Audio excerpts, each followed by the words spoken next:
नहमदु व नसल्ली अला रसूलिल करीम अम्मा बाद फ़ाऊज़ु बिल्लाहि मिनश शैतानिर रजीम बिस्मिल्लाहिर रहमानिर रहीम रब्बि इश्रह ली सदरी व यस्सिर ली अमरी वहलुल उक़दतम मिन लिसानी यफ़क़हू क़ौली रब्बि इश्रह ली सदरी व यस्सिर ली अमरी वहलुल उक़दतम मिन लिसानी यफ़क़हू क़ौली रब्बि इश्रह ली सदरी व यस्सिर ली अमरी वहलुल उक़दतम मिन लिसानी यफ़क़हू क़ौली।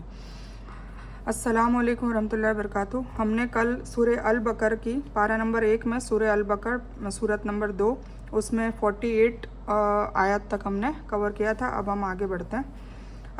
औज़ु बिल्लाहि मिनश शैतानिर रजीम बिस्मिल्लाहिर रहमानिर रहीम वइज़ नज्जयनाकुम मिन आलि फ़िरऔन यसुमूनकुम सूअल अज़ाबि युज़ब्बिहूना अब्नाअकुम व यस्तहयूना निसाअकुम व फ़ी ज़ालिकुम बलाउम मिन रब्बिकुम अज़ीम। और जब हमने तुम्हें फ़िरौन के आदमियों से छुटकारा दिलाया जो तुम्हें बुरा अजाब देते रहे, तुम्हारे बेटों को कत्ल करते रहे और तुम्हारी बेटियां जिंदा छोड़ते रहे, इससे छुटकारा दिलाने में तुम्हारे रब का बड़ा उपकार था। ठीक है ना। अब हम मूसा अलैहिस्सलाम की स्टोरी में आज ही इंशाल्लाह आपको इसके साथ ही डालूंगी, तो आपको पता चलेगा कि फ़िरौन को उनके जो नजूमी होते हैं ना, जो ज्योतिषी होते हैं, उन्होंने बताया था कि बनी इसराइल में एक ऐसा बच्चा पैदा होने वाला है जो बड़ा होकर तुम्हें कत्ल करेगा। तो उसके डर से, उसके खौफ से क्या करा, कई सालों तक फ़िरौन ने दूध पीते हुए बच्चों को कत्ल करवा दिया। बहुत मतलब बेदर्दी से सबको कत्ल करवा दिया। फिर उन्हीं नजीमियों ने बोला, दरबार ने बोला, जो इनके असिस्टेंट वगैरह थे, उन्होंने कहा कि ऐसे आप हर साल कत्ल करवाओगे तो बनी इसराइल को इन्होंने गुलाम बना रखा था और ये तो मिस्र के लोग थे। तो बनी इसराइल के लोग बोले कि अगर ये बड़े नहीं होंगे और फिर हम गुलामी किससे करवाएंगे, ऐसे तो नस्लें ख़त्म हो जाएगी। तो आप ऐसा करें कि 1 साल कत्ल करें, 1 साल छोड़ दें, और अगर जिस साल कत्ल नहीं करेंगे उस साल में अगर वो पैदा हो गया बच्चा तो हम आपको इत्तला कर देंगे। तो फिर उसने ऐसा करा। तो खैर वो स्टोरी में मैं बता दूंगी आपको सारा कुछ। तो हम अभी आप इतना ध्यान रखें कि फ़िरौन ने इसी वजह से, इस मतलब डर की वजह से कि वो बच्चा बड़ा होके कत्ल करेगा तो वो कई बच्चों को, तुम्हारे बेटों को कत्ल करते रहे और तुम्हारी बेटियां जिंदा छोड़ते रहे। ठीक है। तो आले फ़िरौन से मुराद केवल फ़िरौन या उसका परिवार नहीं, बल्कि फ़िरौन के सभी साथी की बात हो रही है। और जब हमने तुम्हारे लिए सागर को फाड़ दिया और उससे तुम्हें पार कर दिया और फ़िरौन के साथियों को तुम्हारी आंखों के सामने डुबो दिया। फिर जब मूसा अलैहिस्सलाम की आखिरी जो स्टोरी है, मतलब फ़िरौन के साथ की, तो फ़िरौन मूसा अलैहिस्सलाम को मारने के लिए पूरी फ़ौज के साथ दौड़ता है। तब समुंदर के पास आके ये मूसा अलैहिस्सलाम और उनके कुछ चंद साथी जो उनके साथ होते हैं वो आके फंस जाते हैं। तो फिर अल्लाह ताला क्या कहता है, उनको वही आती है कि इस पर लाठी मार। तो जो उनकी असा होती है वो मारते हैं तो समुंदर फट जाता है उनके असा से और रास्ता बन जाता है। और जैसे वो रास्ता पार करते हैं, इधर फ़िरौन की सेना भी फ़िरौन के साथ पीछे पीछे उसके उसी रास्ते पे चल पड़ती है। तो जैसे ही वो रास्ते पे जाते हैं तो वो वापस समुंदर हो जाता है और ऐसे सारे के सारे डूब जाते हैं और मूसा अलैहिस्सलाम और उनके साथियों को बचा लिया जाता है। तो ये वो वाली बात हो रही है। और हमने मूसा अलैहिस्सलाम को 40 रातों का वचन दिया, फिर तुमने बछड़े को माबूद बना लिया और जालिम बन गए। देखिए, अब ये मैं यही इसीलिए आपको कह रही थी, बीच में मैं आपको बात काट रही हूँ, मैं फिर से बयान कर दूंगी। मैं इसीलिए कह रही थी, अभी आप देखो ये तर्जुमा आप पढ़ रहे हो। अब आप लोगों ने, अगर मूसा अलैहिस्सलाम की स्टोरी जिसको पता है उसको तो पता चल जाएगा। अब ये देखो टुकड़े टुकड़ों में है। पहले सबसे स्टार्टिंग वाली बात बता दी कि तुम्हारे बेटों को कत्ल करते थे, फिर बीच का कोई किस्सा बताया ही नहीं, उनकी बचपन का, फिर उनकी माँ के साथ माँ का, फिर उसके बाद वो जवान हुए उसका, और डायरेक्ट सागर वाली बात हो गई। मतलब फ़िरौन के जो फ़िरौन को ख़त्म करने वाली बात वो हो गई, डुबोने की बात। फिर उसके बाद बीच वाली बात वापस, मतलब उसके बाद जो हुआ 40 रातों का वो हो गया, है ना। तो इसीलिए मैं कह रही थी कि स्टोरी जानना बहुत ज़रूरी है ना। तो खैर हमने अमूमन तो जो आदम अलैहिस्सलाम और जो मेन है उनमें से सिर्फ 2 रसूल बचते हैं जिनकी स्टोरी मैंने नहीं बताई। तो मूसा अलैहिस्सलाम की आधी स्टोरी तो मैं इंशाल्लाह आज बता दूंगी, अभी भेज दूंगी आपको। इसके बाद मैं वही रिकॉर्ड कर रही हूँ और आधी कल हो जाएगी, मतलब पूरी मुकम्मल 2 दिन में वीडियो में बता दूंगी ताकि आपको ये सारा याद रहे। और ईसा अलैहिस्सलाम की फिर उसके बाद तुरंत मैं भेज दूंगी। ठीक है। हालांकि मूसा अलैहिस्सलाम का किस्सा 75% कुरान में आता है, ज़्यादातर किस्सा मूसा अलैहिस्सलाम का ही है। तो खैर अभी तो आप ऐसे ही सुन लो, फिर जब स्टोरी पढ़ोगे तो आपको ये दिमाग में आ जाएगा। तो मैं वापस से पढ़ती हूँ। और जब हमने तुम्हारे लिए सागर को फाड़ दिया और उससे तुम्हें पार कर दिया और फिरौन के साथियों को तुम्हारी आंखों के सामने डुबो दिया, और हमने मूसा अलैहिस्सलाम को 40 रातों का वचन दिया, फिर तुमने बछड़े को माबूद बना लिया और जालिम बन गए, लेकिन हमने इसके बावजूद भी तुम्हें माफ़ कर दिया ताकि तुम शुक्रगुजार रहो। अब ये बनी इसराइल की बात हो रही है, ठीक है ना, याकूब अलैहिस्सलाम के बच्चों की बात हो रही है। और हमने मूसा अलैहिस्सलाम को तुम्हारी हिदायत के लिए किताब और मौजूजा अता किया। कौन सी किताब नाजिल हुई थी? तौरेत, मूसा अलैहिस्सलाम पे। और जब मूसा अलैहिस्सलाम ने अपनी कौम वालों से कहा कि ए मेरी कौम वालों, तुमने बछड़े को देवता बनाकर खुद अपने आप पर जुल्म किया है, अब तुम अपने पैदा करने वाले की तरफ तवज्जो करो और आप अपने आप को अपराधी मानो, मतलब अपने हाथों कत्ल करो। किसको? वो बछड़े को। तुम्हारे लिए भलाई अल्लाह ताला के पास इसी में है, तो उसने तुम्हारी तौबा कबूल कर ली, बेशक वही तौबा कबूल करने वाला और रहम करने वाला है। मतलब बनी इसराइल ने कई बार गुनाह करे, कई बार अल्लाह ताला ने माफ़ करके नेमतें दी, फिर वो गुनाह में आ जाते थे, फिर नेमतें दी, पर आखिरी में फिर वो आखिरी नबी का जो मौजूदा है फिर वो इस्माइल अलैहिस्सलाम से इसलिए दिया क्योंकि ये लोग बहुत ज़्यादा घमंड में आ गए थे कि नहीं बस हमारी नस्लों में ही सारे नबी है, हमारी नस्लें ही पढ़ी लिखी है, हम ही अहले किताब है, सारी जो किताब है वो भी हम पे ही नाजिल हुई है ना। 3 किताबें तो उन्हीं की नस्लों में नाजिल हुई है, फिर ये एक आखिरी किताब जो है वो हुजूर पाक सल्लल्लाहु अलैहि वसल्लम पे नाजिल हुई है और वो बनी इस्माइल है, बनी इसराइल नहीं है, ठीक है। तो ये इसीलिए उनको सबक सिखाने के लिए। और तुम उसे भी याद करो। अब अल्लाह ताला बनी इसराइल को अपनी नेमतें बार बार याद दिला रहा है। अब उनको तो सज़ा दे चुका है अल्लाह और आखिरत में भी देने वाला है, पर ये जो चीज़ें हैं बनी इसराइल की जो नेमतें और बनी इसराइल के जो गुनाह हैं वो क्यों वो हमें बता रहा है कि हम कहीं ऐसे ना हो जाए। मतलब उसके बाद जैसे अरबों को नेमतें दी, अरबों को कौन जानता था, ना वो एजुकेशन में आगे थे, ना वो स्टेटस में आगे थे, ना वो माल में आगे थे, ना वो शोहरत में आगे थे, फिर भी अल्लाह ताला ने उन्हीं की कौम में से जो हमारे नबी प्यारे रसूल सल्लल्लाहु अलैहि वसल्लम को उन्हीं की कौम से रसूल बनाया, तो बना के और कुरान दे दी, तो पूरे दुनिया में छा गए, पूरे दुनिया में इस्लाम का बोलबाला हो गया। तो आज अरबों को हर कोई जानता है ना। पर फिर भी क़यामत के आखिरी पड़ाव में यही अरब अब वो तो अरसाब चालू हो चुका है, शिर्क करने लग गए है ना। तो ये इसीलिए हमें याद दिलाने के लिए ये कुरान आया है कि कहीं हम ना गफलत में आ जाए और कहीं हम ना नेमतों को ज़्यादा पाके शुक्रगुजार करने की जगह इतराने लगे या घमंड करने लगे या गैरुल्लाह को मानने लगे, ठीक है। तो ये हमें याद दहानी कराई जा रही है। और तुम उसे भी याद करो जब तुमने मूसा अलैहिस्सलाम से कहा था कि जब तक हम अल्लाह को सामने न देख लेंगे कभी भी ईमान न लाएंगे, है ना। मतलब हमें सामने दिखाओ तब हम मानेंगे। जैसे हम लोग ईमान वाले जो है, मोमिन लोग हैं, मुत्तकी लोग हैं, वो उनकी क्या सिफत बताई थी कि वो गैब की बातों पे भी ईमान लाते हैं। जैसे अल्लाह पे, अल्लाह को देखा नहीं है पर मानते हैं, रसूल पे, किताब नाजिल हुई और फरिश्तों पे, जिन्नों पे, आखिरत पे, जन्नत पे, दोजक पे, कब्र के अजाब पे, कब्र पे, बरज़ा के दुनिया पे, सब पे हम ईमान लाते हैं क्योंकि हम मोमिन हैं, ठीक है। तो कभी भी ईमान न लाएंगे जिस नाफरमानी के दंड स्वरूप तुम पर तुम्हारे देखते हुए बिजली गिर पड़ी। सागर का फाड़ना और उसमें रास्ता बना देना यह एक मौजज़ा था, ये एक मिरेकल था, चमत्कार था, जिसका पूरा बयान सूरज शोरा में किया गया है। पूरे सूरज शोरा में है ना पूरी स्टोरी आ जाती है, मतलब तकरीबन स्टोरी आ जाती है मूसा अलैहिस्सलाम की, बचपन वाली भी और जवानी वाली भी, जो मैं अभी आपको आज पता चल जाएगा। यह समुद्र का ज्वार भाटा नहीं था जैसा कि सर सैयद अहमद खां और दूसरे मौजूजा का इनकार करने वालों का विचार है। मतलब कुछ लोग ऐसे करते हैं कि वो ज्वार भाटा होता है ना, उसमें एकदम से पानी पूरा यूं साइड में हो जाता है और फिर वापस आता है, तो बोले ये वो था, वो नहीं था। ये हकीकत में अल्लाह ताला ने रास्ता बाकायदा बनाया था, लेकिन फिर हमने तुम्हें मौत के बाद ज़िंदगी इसलिए दी ताकि तुम शुक्रिया अदा करो। मतलब मरते मरते बच रहे थे, फिरौन की फ़ौज थी ये, पर फिर भी उसके बाद भी बनी इसराइलों को, मतलब बनी इसराइल बार बार गुनाह करते थे। और हमने तुम्हारे ऊपर बादलों की छाया की और तुम पर मन व सलवा उतारे। और फिर जब फिरौन से छुटकारा पाने के बाद जब वो आगे गए तो वहाँ पे रेगिस्तान ही था, कुछ नहीं था, तो वहाँ पे खाने पीने के लिए अल्लाह ताला ने मन व सलवा उतारा और कह दिया हमारी अता की हुई पाक चीज़ें खाओ जो जन्नत से डायरेक्ट आती थी। और उन्होंने हम पर जुल्म नहीं किया बल्कि खुद अपने आप पर जुल्म करते थे, है ना। पर फिर भी गुनाह करते थे, नाफरमानी करते थे, तो अपने आप पर जुल्म करते थे।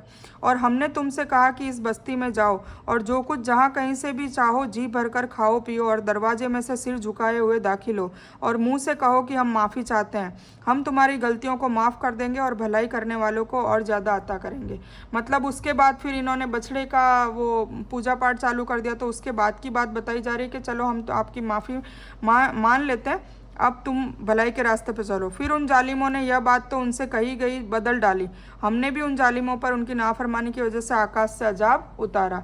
फिर जब जब उनकी नस्लें मतलब गुनाह करती तो अजाब आता, फिर जो नेक नस्लें हैं फिर वो चलती परवान चढ़ती, फिर वापस ऐसा होता। ये हुजूर पाक सल्लल्लाहु अलैहि वसल्लम तक और ये क़यामत तक ऐसा चलता आ रहा है, चलता रहेगा। बस ये है कि हुजूर पाक सल्लल्लाहु अलैहि वसल्लम की उम्मत पे अजाब एकदम से नाजिल करने का हुजूर पाक सल्लल्लाहु अलैहि वसल्लम अल्लाह ताला से एक वादा लेकर गए थे, अहद लेकर गए थे, इसलिए हमारे पे छोटे मोटे अजाब आते हैं।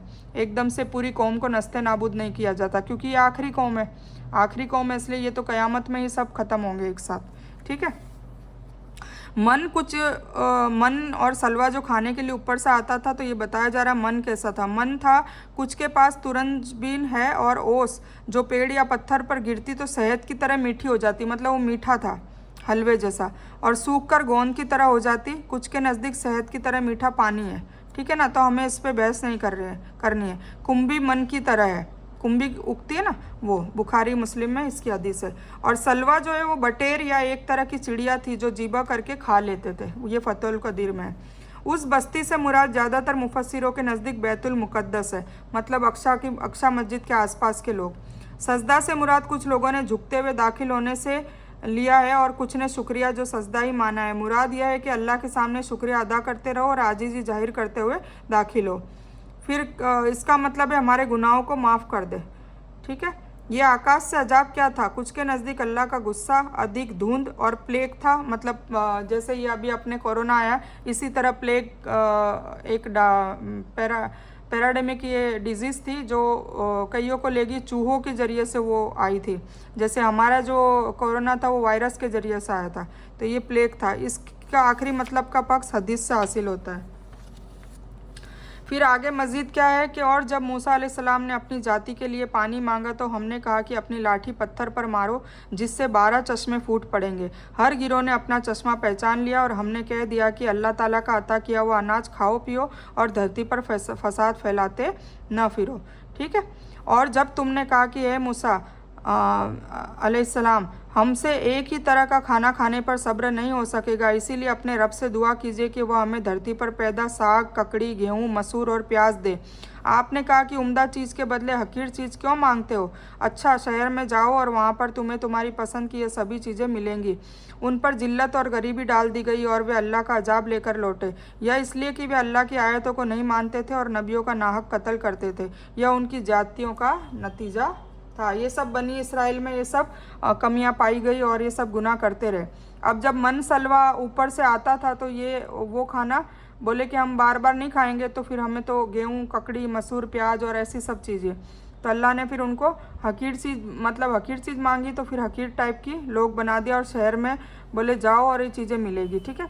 बेशक जो मुसलमान हो, यहूदी हो, नसारा हो या साबी हो, जो कोई भी अल्लाह ताला और क़यामत के दिन पर ईमान लाएगा और अच्छे काम करेगा, उसका बदला उसके रब के पास है और उनको ना कोई डर है और ना कोई गम होगा। अब अल्लाह ताला ने देखो ये इसीलिए बताई गई कि कुरान पूरी इंसानियत के लिए, सिर्फ मुसलमानों के लिए नहीं है। तो क्या लिखा है? बेशक जो मुसलमान हो, यहूदी हो, मतलब यहूदी हो और मुसलमान बन गया हो, कलमा शरीक हो और अच्छे काम करे, नसारा हो या साबी हो। साबी मतलब इन तीनों के अलावा जो हिंदू कहलाते हैं वो साबी। जो कोई भी हो, अल्लाह ताला और क़यामत के दिन पर ईमान लाएगा। ठीक है ना, अल्लाह ताला पे ईमान लाएगा मतलब कलमा शरीक हो जाएगा, है ना, और फिर अच्छे काम भी करेगा, उसका बदला उसके रब के पास है और उसको कोई न डर होगा और ना कोई गम होगा। यह हादसा भी उसी ती के मैदान का है। मिस्र से मतलब इजिप्ट देश नहीं बल्कि कोई शहर है। मतलब यह कि यहाँ से किसी भी शहर में चले जाओ और वहाँ खेती करो, अपनी पसंद की तरकारियाँ व दालें उगाओ और खाओ। उनकी यह मांग चूँकि इनाम का अनादर था, इसलिए फटकार के रूप में कहा गया है कि तुम्हारे लिए वहाँ तुम्हारी मनपसंद चीज़ें है। क्योंकि उन्होंने क्या करा था, बेअत भी करी ना मन और सलवा की।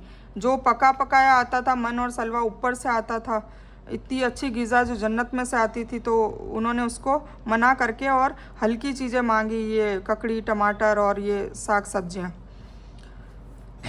यह लोग हैं जो ज़रूर शुरुआती दौर में किसी सच्चे दीन के मानने वाले रहे होंगे, इसीलिए कुरान में यहूदी ईसाई धर्म के साथ बयान किया गया है। लेकिन बाद में उनके अंदर फरिश्तों की पूजा का रिवाज हो गया या यह किसी भी धर्म के मानने वाले न रहे। इसी वजह से बेदीनों को साबी कहा जाने लगा। ठीक है ना, जिनका कोई दीन नहीं, कोई धर्म नहीं। और जब हमने तुमसे वचन लिया और तुम्हारे ऊपर तूर पहाड़ ला खड़ा कर दिया और कहा जो हमने तुम्हें दिया है उसे मजबूती से पकड़े रहो और जो कुछ उसमें से है वो याद करो ताकि तुम बच सको, फिर तुम उसके बाद भी फिर गए, फिर अगर अल्लाह ताला का फजल और रहमत तुम पर न होती तो तुम नुकसान उठाने वाले होते। और अवश्य ही तुम्हें उन लोगों के बारे में इल्म भी है जो तुम में से शनिवार के बारे में हद से तजावुज कर गए और हमने भी कह दिया कि तुम जलील बंदर हो जाओ। ठीक है, अब ये एक और नबी की कौम है बनी इसराइल में से ही है, वही नस्लें चल रही है, पर उनको क्या है, ये इसका भी क्या किस्सा है कि हर शनिवार को उनको आजमाया गया था कि अल्लाह ताला का हुक्म मानते हैं कि नहीं मानते। तो ये लोग क्या मछलियाँ पकड़ते थे, रोज़ाना अपने खाने पीने के लिए, व्यापार के लिए मछलियाँ पकड़ते थे। तो इनको कहा था कि शनिवार को मछलियाँ नहीं पकड़नी है, बाकी सब दिन पकड़ो। और फिर अल्लाह ताला क्या आजमाइश करता था कि शनिवार के दिन किनारे पे मछलियाँ बहुत सारी आती थी ताकि इनका ईमान जांचे कि ये अल्लाह ने मना किया है तो रुकते हैं या पकड़ते हैं। तो वो पकड़ने लग गए लालच में कि शनिवार को तो ज़्यादा आती है। तो फिर अल्लाह ताला ने क्या करा, उनको बंदर की शक्ल बना दी उनकी। ठीक है, उस कौम की। इसे हमने अगले पिछलों के लिए होशियार रहने की वजह बना दिया और डरने वालों के लिए नसीहत।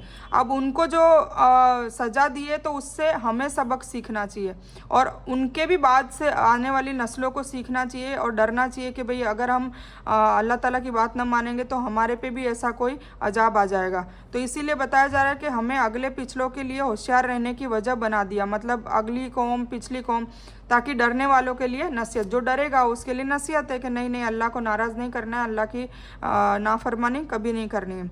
और मूसा अलैहिस्सलाम ने जब अपनी जाति से कहा अल्लाह ताला तुम्हें एक गाय ज़िबह करने का हुक्म देता है तो उन्होंने कहा कि हमसे क्यों मजाक करते हो। आपने जवाब दिया कि मैं ऐसी बेवकूफ़ी से अल्लाह ताला की पनाह लेता हूँ। अब ये भी देखो, ये स्टोरी आपको पूरी पता नहीं इसलिए समझ नहीं आएगा। जब मूसा अलैहिस्सलाम तूर पहाड़ पे 40 दिन के लिए उनको बुलाया गया था, वहाँ पे इबादत करने के लिए गए थे, तब उनके भाई हारून अलैहिस्सलाम को भी नबी बना दिया गया था और उनके भरोसे सारी कौम को छोड़ गए थे। ये किस्सा है फिरौन की मौत के बाद का। ठीक है, तो तब है ना मूसा अलैहिस्सलाम जब वहाँ चले गए तो इन्होंने फिर वापस क्या करा, एक बछड़े की पूजा करने लग गए। वो बछड़े की पूजा, बछड़े के क्या करा था, जब जिब्रील अलैहिस्सलाम एक बार आए तो सामरी जादूगर का कहा जाता है कि उसने वो मिट्टी उनके घोड़े के नीचे की वो मिट्टी ले ली और उससे उससे आटा गूंद के मिट्टी से और है ना वो बना दिया, क्या कहते हैं, सोना चांदी सब भर के सारा आग में जला के और बछड़ा बना दिया। तो उससे आवाज़ आती थी, तो इनको मिरेकल लगता था और ये इनको बछड़े को ही देवता मान के और फिर उसकी पूजा करने लग गए। तो जब वापस तूर पहाड़ से मूसा अलैहिस्सलाम 40 दिन बाद आए, देखते हैं तो हैरान रह गए कि ये तो बछड़े की पूजा कर रहे हैं। फिर हारून अलैहिस्सलाम को भी बहुत धमकाया, उनको भी बोला, तो उन्होंने कहा मेरी तो इसमें कोई खता नहीं है, बस मैं कमज़ोर पड़ गया, ये सब सारे मिल गए। तब उसकी फिर उन्होंने धीरे धीरे माफ़ी मांगनी शुरू करी। तो फिर अल्लाह ताला ने वही भेजी कि है ना इनको कहो कि एक गाय को ज़िबह करे। ठीक है, तो वो वाली बात है। जब तौरात के हुक्मों के लिए यहूदियों ने दुश्मनी के तौर पर कहा कि हमसे तो इन हुक्मों का पालन नहीं हो सकेगा, तो अल्लाह ताला ने तूर पहाड़ को छत की तरह उनके ऊपर उठा लिया, जिससे डर कर उन्होंने पालन करने का वचन दिया। शनिवार के दिन यहूदियों को मछली का शिकार बल्कि कोई भी काम करने से रोका गया था, लेकिन उन्होंने एक बहाना निकाल कर अल्लाह के हुक्मों की नाफरमानी की। शनिवार के दिन इम्तिहान के लिए मछलियाँ ज़्यादा आती, उन्होंने गड्ढे खोद लिए ताकि मछलियाँ उसमें फंसी रहे और फिर रविवार के दिन उसको पकड़ लेते, है ना। तो इसराइल की औलाद में बिना किसी औलाद के एक आदमी था, उसी का एक वारिस उसका भतीजा था। एक रात उस भतीजे ने अपने चाचा का कत्ल करके लाश किसी दूसरे आदमी के दरवाजे पर डाल दी। असली कातिल की खोज में वे एक दूसरे को कहने लगे। आखिर में बात मूसा अलैहिस्सलाम तक पहुंची तो उन्हें एक गाय ज़िबह करने का हुक्म हुआ। गाय के गोश्त का एक टुकड़ा लाश पर मारा गया, जिससे वह जिंदा हो गया और कातिल को पहचान कराते ही मर गया। ठीक है, उन्होंने कहा है मूसा अलैहिस्सलाम अल्लाह से दुआ कीजिए कि हमें उसके बारे में बता दे। आपने फरमाया, सुनो, वो गाय न तो बूढ़ी हो न बछिया हो, बल्कि दरमियानी उम्र की हो। अब तुम्हें जो हुक्म दिया गया है उसका पालन करो। वे फिर कहने लगे कि अल्लाह से दुआ कीजिए कि वह हमें बता दे कि उसका रंग कैसा हो। फरमाया, वह कहता है कि गाय सुनहरे तीखे रंग की हो और देखने वालों को खुश कर देती हो। वे कहने लगे कि अपने रब से दुआ कीजिए कि वह हमें खोल कर बता दे कि वह कैसी हो। इस तरह की बहुत सी गायें हैं, पता नहीं चलता। अगर अल्लाह ने चाहा तो हमें हिदायत हासिल हो जाएगी। उसने कहा कि अल्लाह का हुक्म है कि वह गाय खेती वाली ज़मीन में हल जोतने वाली और खेतों को पानी पिलाने वाली नहीं हो, वह स्वस्थ और बेदाग हो। उन्होंने कहा, अब आपने वाजे कर दिया। फिर भी वह आदेशों का पालन करने वाले नहीं थे, लेकिन उसे माना और गाय की कुर्बानी दी। ठीक है ना, कुर्बानी दी वो उसको कातिल को पकड़ने के लिए। और जब तुमने एक जान को कत्ल कर दिया, फिर एक दूसरे पर इल्ज़ाम लगाने लगे और अल्लाह को तुम्हारी छुपाई बात जाहिर करनी थी, तो इस तरीके से करी। हमने कहा कि उस गाय का एक टुकड़ा मुर्दे के जिस्म पर मारो, वो जिंदा हो जाएगा। इसी तरह अल्लाह ताला मुर्दों को जिंदा करके तुम्हारी अक्लमंदी के लिए निशानियाँ दिखाता है। फिर उसके बाद तुम्हारे दिल पत्थर जैसे बल्कि उससे भी ज़्यादा मजबूत हो गए। कुछ पत्थरों से तो नहरें नहीं बह निकलती है और कुछ फट जाते हैं और उनसे पानी निकलता है, और कुछ अल्लाह ताला से डर कर गिर पड़ते हैं, और तुम अल्लाह ताला को अपने अमल से अनजान न जानो। ठीक है ना, मतलब फिर ये कातिल का पता चल गया, मतलब आगे से आगे इनके मसले हल होते रहे, पर ये लोग आगे से आगे फिर गुनाह करते रहे। तो है मुसलमानों, क्या तुम चाहते हो कि यहूदी तुम्हारा यकीन कर ले, जबकि उनमें से ऐसे भी हैं जो अल्लाह का कलाम सुनते हैं, फिर उसे समझने के बाद उसे फेर बदल कर देते हैं, और ऐसा वे जानकर करते हैं, है ना। तो मुसलमानों को भी कहा जा रहा है कि यहूदी पे तुम क्या यकीन कर सकते हो, वो लोग ऐसे हैं कि तौरेत जब उन पर नाजिल हुई थी तो उन पे फेर बदल कर दिया, और जानबूझकर करते हैं, जबकि अल्लाह का हुक्म कुछ है और वो कुछ बना देते हैं। तो अल्लाह से डरते नहीं हैं। और जब ईमान वालों से मिलते हैं तो अपनी ईमानदारी जाहिर करते हैं, और जब आपस में मिलते हैं तो कहते हैं, मुसलमानों तक क्यों वह बातें पहुंचाते हो जो अल्लाह ने तुम्हें सिखाई है। क्या जानते नहीं कि ये अल्लाह के सामने तुम पर उनका सबूत हो जाएंगे। मतलब उनको इतना भी पता है कि अगर तुम ये बताओगे तो मैदान हशर में इसका सबूत देंगे वो। क्या ये नहीं जानते अल्लाह ताला उनकी छुपी और जाहिर सभी बातें जानता है। यहूदी के बारे में मुखातिब हो रहा है, फिर भी वो ये कर रहे हैं। और उनमें से कुछ अनपढ़ ऐसे भी हैं जो उम्मीदों के सिवाय किताब नहीं जानते और सिर्फ अटकल करते हैं। ठीक है, उन लोगों के लिए तो हलाकत है जो खुद अपने हाथों लिखी किताब को अल्लाह की किताब कहते हैं और इस तरह दुनिया का धन कमाते हैं। अपने हाथों लिखने की वजह से उनकी बर्बादी है और अपनी इस कमाई की वजह से उनका विनाश है। और ये लोग कहते हैं कि हम तो कुछ ही दिन जहन्नम में रहेंगे। कहो कि क्या तुमने अल्लाह ताला से कोई वादा ले लिया है? अगर है तो बेशक अल्लाह ताला अपना वादा तोड़ेगा नहीं, या तुम अल्लाह के ऊपर वो बातें लगाते हो जिन्हें तुम नहीं जानते। मतलब यहूदी इतने कॉन्फिडेंस से भी कहते हैं कि चलो ठीक है, हमने दुनिया में अल्लाह की नाफरमानी कर दी तो हम कुछ ही टाइम जहन्नम में रहेंगे, फिर तो हम जन्नत में जाएंगे ही। और अधिकतर मुसलमान भी ऐसे कहते हैं, है ना। तो इससे बचने की ज़रूरत है। यहूदी कहते थे कि दुनिया का वजूद केवल 7000 साल के लिए है और हम 1000 साल के बदले एक दिन जहन्नम में रहेंगे। इस तरह सिर्फ 7 दिन नरक में रहेंगे। कुछ कहते थे कि हमने 40 दिन बछड़े की इबादत की थी, इसलिए 40 दिन नरक में रहेंगे। अल्लाह ताला फरमाता है कि क्या तुमने अल्लाह से कोई समझौता किया है? अल्लाह ने तो कोई ऐसा समझौता नहीं किया कि तुम्हें 40 दिन रखेगा या 7 दिन रखेगा। परमानेंट जहन्नम में अल्लाह ताला के साथ इस तरह का कोई वादा नहीं है। या तुम्हारा यह दावा है कि अगर हम नरक में गए भी तो सिर्फ कुछ दिनों के लिए जाएंगे। तुम्हारे अपनी तरफ से है ये सारे दावे, और इस तरह तुम अल्लाह के ऊपर ऐसी बातें लगाते हो जिनका तुम्हें खुद इल्म नहीं। मतलब एक तो गुनाह भी करते हैं, एक तो चोरी, फिर सीना चोरी, फिर ये भी कह रहे हैं कि हम तो कुछ दिन जहन्नम में जाएंगे फिर जन्नत में जाएंगे, तो ये भी गुनाह है।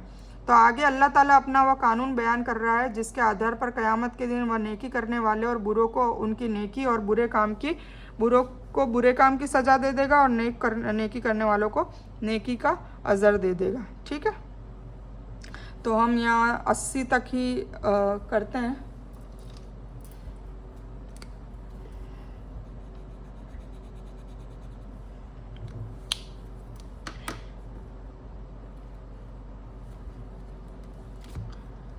तो मैं ये बयान यहीं पर ख़त्म करती हूँ। इस बयान में कुछ भी दीन की अच्छी और हक बात आई है वो सिर्फ़ अल्लाह की तरफ से है, और बुरी या गलत बात जो गलती से या जज्बात में आकर मेरे मुंह से कुछ भी गलत वर्ड या कोई बात निकल गई हो तो वो मेरी तरफ से है, और इस गलती के लिए मैं अल्लाह अज़्ज़ व जल से और आप सभी लोगों से माफ़ी की तलबगार हूँ। मैं कोई आलिमा नहीं हूँ, सिर्फ तालिब इल्म हूँ। अल्लाह मेरी कोशिश से आपको सही नफ़े वाला इल्म पहुँचाए और मैं आप लोगों की हिदायत और हिकमत में सदका जारिया बनूँ, बस यही मेरी तमन्ना है। आमीन सुम्मा आमीन या रब्बल आलमीन। रब्बना आतीना मिन लदुनका रहमतन वही लना मिन अमरिना रशदा। अल्लाहुम्मा सल्ली अला मोहम्मद व अला आलि मोहम्मद कमा सल्लैता अला इब्राहीम व अला आलि इब्राहीम इन्नका हमीदुम मजीद। अल्लाहुम्मा बारिक अला मोहम्मद व अला आलि मोहम्मद कमा बारकता अला इब्राहीम व अला आलि इब्राहीम इन्नका हमीदुम मजीद। व आखिरु दावाना अनिल हम्दुलिल्लाहि रब्बिल आलमीन।